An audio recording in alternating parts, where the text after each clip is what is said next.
March 18 നോമ്പുകാലത്തിലെ 4-ാം ആഴ്ചയിലെ ബുധനാഴ്ച. യോഹന്നാൻ 5:17 മുതൽ 30 വരെ വാക്യങ്ങൾ. ഒരിക്കൽ ഒരു ശിഷ്യൻ ഗുരുവിനോട് ചോദിച്ചു, എനിക്ക് ദൈവത്തെ കാണാൻ ആഗ്രഹമുണ്ട്, എന്താണ് ചെയ്യേണ്ടത്? ഗുരു പറഞ്ഞു, നീ ഇപ്പോൾ അവനെ കാണുകയാണ്. പിന്നെ എന്തുകൊണ്ട് എനിക്ക് കാണാൻ കഴിയാത്തത്? ശിഷ്യൻ ചോദിച്ചു. അദ്ദേഹം മറുപടി പറഞ്ഞത്, എന്തുകൊണ്ടാണ് കണ്ണിന് സ്വയം കാണാനാവാത്തത്? പിന്നീട് അദ്ദേഹം ഇങ്ങനെയാണ് വിശദീകരിച്ചത്, ഒരു കത്തി സ്വയം മുറിക്കുകയോ ഒരു പല്ല് സ്വയം കടിക്കുകയോ ചെയ്യുന്നതിൽ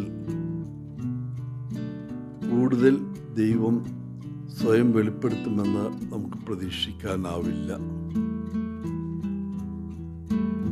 ഇന്നത്തെ സുവിശേഷത്തിൽ പിതാവായ ദൈവമായുള്ള തൻ്റെ അതുല്യമായ ബന്ധം യേശു വിശദീകരിക്കുകയും പിതാവുമായുള്ള തൻ്റെ ദിവ്യ അധികാരവും ഐക്യവും ഉറപ്പിക്കുകയും നിത്യജീവൻ്റെയും ന്യായവിധിയുടെയും താക്കോലായി അവനിലുള്ള വിശ്വാസത്തിൻ്റെ പ്രാധാന്യം എടുത്തു കാണിക്കുകയും ചെയ്യുന്നതിനെക്കുറിച്ചാണ്.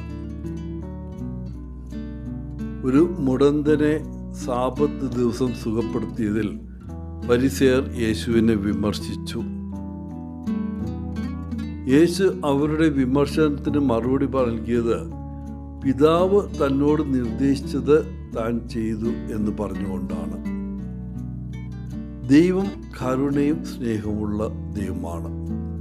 മറ്റുള്ളവരെ രോഗത്തിൽ നിന്നും വേദനയിൽ നിന്നും സുഖപ്പെടുത്തുകയും മോചിപ്പിക്കുകയും ചെയ്യുക എന്നത് കരുണയും കരുതലും ഉള്ളവനും ആയിരിക്കുന്നതിൻ്റെ അടയാളമാണ്.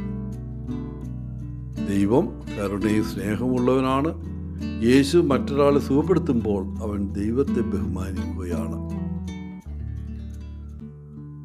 ഫരിസേയരോട് യേശു വീണ്ടും പറയുന്നു, പുത്രനെ ബഹുമാനിക്കുന്നില്ലെങ്കിൽ അവർ പിതാവിനെയും ബഹുമാനിക്കുന്നില്ല.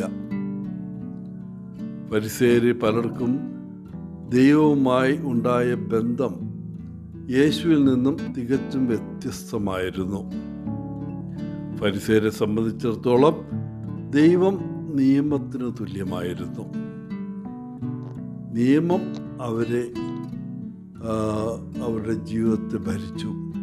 ആരെങ്കിലും നിയമം ലംഘിച്ചാൽ അവർ പാപം ചെയ്യുന്നു. എന്നാൽ യേശുവിൻ്റെ നിയമം അനുകമ്പയും സ്നേഹവുമായിരുന്നു. സ്നേഹത്തിനാണ് എപ്പോഴും അവിടുന്ന് 1-ാം സ്ഥാനം നൽകിയത്.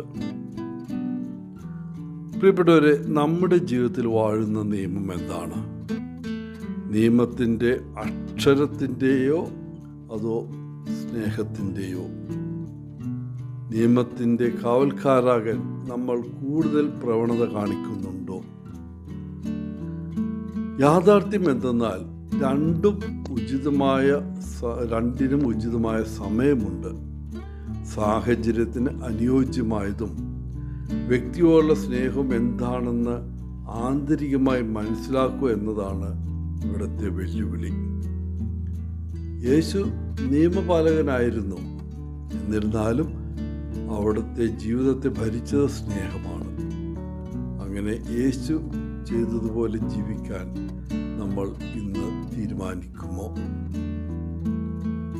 എല്ലാവർക്കും ഈ നോമ്പുകാലത്തിൻ്റെ അനുഗ്രഹങ്ങൾ നേർന്നുകൊണ്ട് ഒത്തിരി സ്നേഹത്തോടെ പോളച്ചൻ CSSR ഫ്രം കേരള.